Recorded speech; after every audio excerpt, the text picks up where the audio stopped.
Hey there, I'm Dale with Open Road Outfitters, and in this video series we've been looking at what it takes to find a good used motorcycle camper. Now in the first two videos we talked about good places to look and good questions to ask.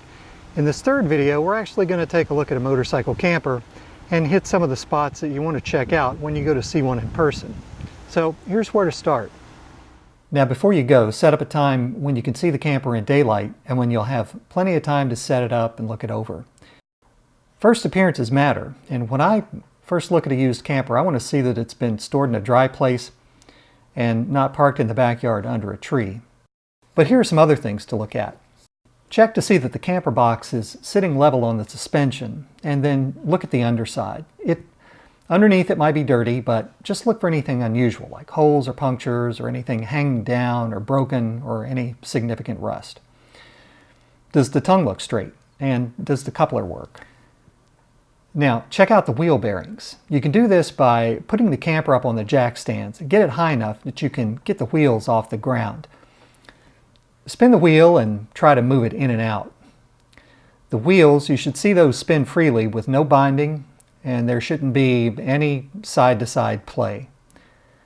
Any problems here could mean that the bearings will need to be serviced or replaced, and bad bearings can damage the spindle.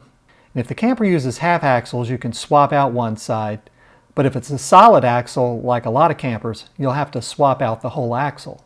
While you're down there, check the tire sidewalls for cracks. That's a sign of age and exposure to the sun. You might expect to see some small hairline cracks, but if the sidewalls are covered with them, you'll want to replace the tires before you tow the camper. I like to make sure the lights all work, so either hook it up to their bike, or if you know that they're not going to be able to do that, take a 12-volt battery with you so you can try them out.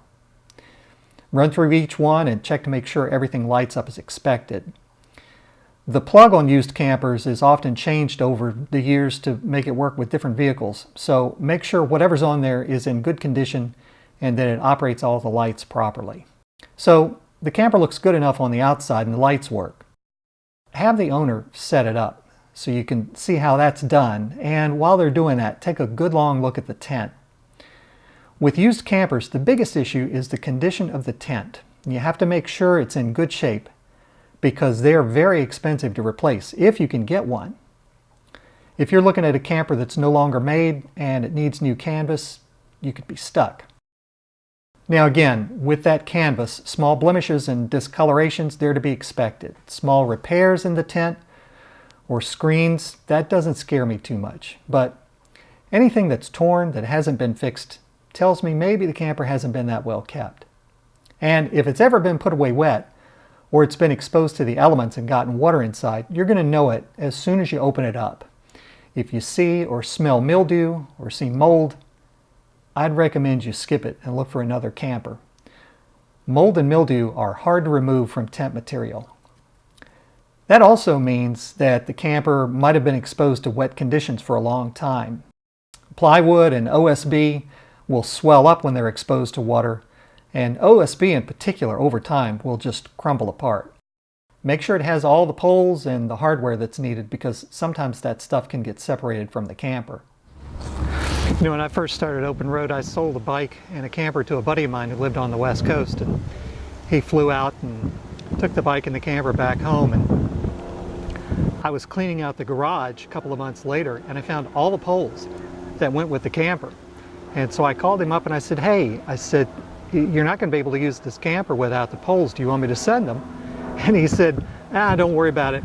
I sold that camper months ago to a guy up in Eureka. He said he came and bought it sight unseen. So can you imagine what that guy in Eureka thought when he got that camper back and tried to set it up? I just hope it wasn't his first night in camp.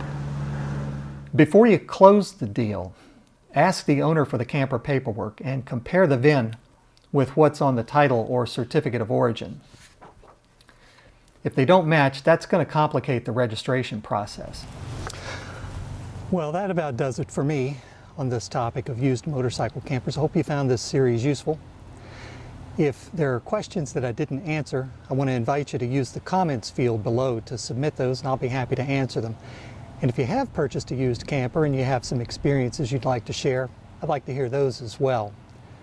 If you'd like to learn more about motorcycle camping and towing, well, be sure to subscribe to my YouTube channel because I publish a lot of videos about that stuff. While you're at it, be sure to check out my website at openroadoutfitters.com, where I have a lot more information about motorcycle hitches and wiring kits, and of course, new cargo trailers and campers. Till next time, this is Dale for Open Road Outfitters, wishing you many happy journeys, and I'll see you around the campfire.